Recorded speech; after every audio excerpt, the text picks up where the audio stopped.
Hello friends, ഞാൻ കുറച്ച് ദിവസം ഇല്ലായിരുന്നു കേട്ടോ വീട്ടിൽ. അതുകൊണ്ട് തന്നെ എനിക്ക് പയറിൻ്റെ ഒന്നും വിളവ് കറക്റ്റ് ടൈമിലൊന്നും എടുക്കാൻ പറ്റില്ല. അതുകൊണ്ട് ഒത്തിരി പയർ കായ്ച്ചിട്ട് നിൽപ്പുണ്ട്.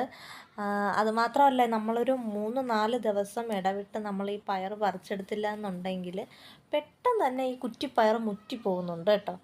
അതുകൊണ്ട് കറക്റ്റ് ടൈമിന് തന്നെ ഇതിൻ്റെ വിളവെടുപ്പ് നടത്തണം. ഇന്നത്തെ തോരത്തിനുള്ള പയർ എനിക്ക് കിട്ടിയിട്ടുണ്ട്. നമ്മൾ വിളവെടുത്തുകൊണ്ടിരിക്കുകയാണ്. നോക്കാം, അത്യാവശ്യം പയർ കായ്ച്ച് നിൽപ്പുണ്ട്.